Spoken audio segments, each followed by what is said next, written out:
நம் கர்ம வினைகளை நீக்க கூற வேண்டிய எளிமையான சிவமந்திரத்தை தான் நான் இன்று சொல்ல போகிறேன். நாம் செய்யக்கூடிய ஒவ்வொரு பாவமும் கர்ம வினையாக வந்து சேரும். நம்மை மட்டும் பாதிக்காமல் நம் பிற்கால சந்ததிகளையும் பாதிக்கும். இந்த சிவபெருமான் வழிபாட்டை நாம் செய்வதன் மூலம் நம் கர்ம வினைகள் மட்டுமல்லாமல் நம்முடைய முன்னோர்கள் செய்த கர்ம வினைகளும் நீங்கும். ஒரு பிரதோஷ நாளன்று இரவு படுக்க செல்வதற்கு முன் வீட்டு பூஜை அறையில் சிவபெருமானின் படத்திற்கு முன்பு ஒரு தீபத்தை ஏற்றி வைத்து முழு மனதோடு சிவபெருமானை நினைத்துக் கொண்டு அவர் முன்பு ஒரு டம்ளரில் சுத்தமான தண்ணீரை வைத்து அதே போல் நம் கையில் விபூதியை வைத்துக் கொண்டு மந்திரத்தை கூறி முடித்துவிட்டு தண்ணீரை அருந்தி விபூதியை நெற்றியில் இட்டுக் கொள்ளுங்கள்.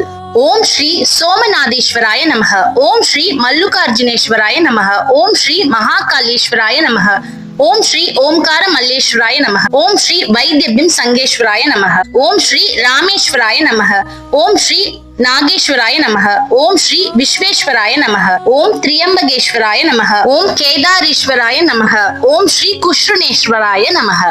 மேலும் இது போன்ற ஆன்மீக செய்திகளுக்கும் தெளிவான பதிவுகளுக்கும் இதிகாச கதைகளுக்கும் எளிய ஸ்லோக விளக்கங்களுக்கும் நம்மளுடைய சேனலை மறக்காம சப்ஸ்கிரைப் பண்ணிடுங்க.